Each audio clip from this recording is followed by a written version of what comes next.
इसी शहर में एक महिला अपने बेटे के साथ रहा करती थी, लेकिन महिला की एक आंख खराब थी।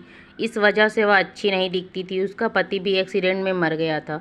महिला ने घरों में छोटे मोटे काम करके अपने बेटे को पढ़ाया और बहुत प्यार से बड़ा किया। महिला की नहीं थी एक आंख, तो उसका बेटा उससे करने लगा नफरत। एक दिन बेटा अपना लंच बॉक्स घर पर ही भूल गया, तो माँ उसे लंच बॉक्स देने स्कूल गई। जब उसके साथी बच्चों ने उनका चेहरा देखा तो सब हंसने लगे। यह बात उसे बिल्कुल भी अच्छी नहीं लगी और उसे अपने दोस्तों के सामने शर्मिंदगी महसूस होने लगी। इसके बाद जब बेटा घर लौटा तो उसने अपनी माँ को काफ़ी बुरा भला कहा और यह सोच लिया कि वह बड़ा होने के बाद यहाँ से चला जाएगा। लड़के ने स्कूल पास करने के बाद कॉलेज में पढ़ाई की तो उसे विदेश में पढ़ाई के लिए स्कॉलरशिप मिल गई। इसके बाद लड़का पढ़ने के लिए विदेश चला गया और वहीं नौकरी करने लगा। जल्द ही उसने शादी कर ली और आराम से अपना जीवन बिता रहा था।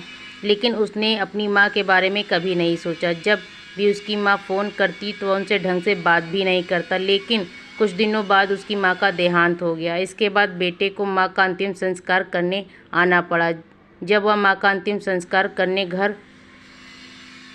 करने के बाद घर पहुंचा तो उसे चिट्ठी मिली। उस चिट्ठी में लिखा था, मेरे प्यारे बेटे, मैंने तुम्हारा बहुत इंतज़ार किया लेकिन तुम नहीं आए।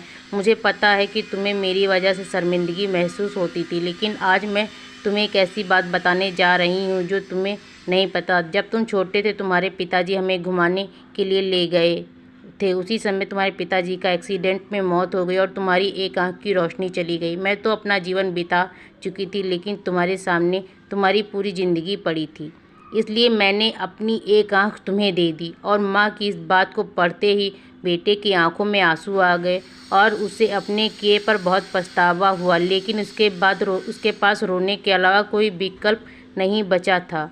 जब भी माँ बाप बूढ़े हो जाते हैं तो बच्चे उन्हें बोझ समझने लगते हैं, लेकिन यह बच्चे भूल जाते हैं कि जब वह छोटे थे तो इन्हीं माँ बाप ने उन्हें पाल पोस कर बड़ा किया था। बचपन में माँ बाप ने बच्चों का ध्यान रखा था, उसी तरह बच्चों का भी कर्तव्य होता है कि बुढ़ापे में अपने माँ बाप का ध्यान रखें।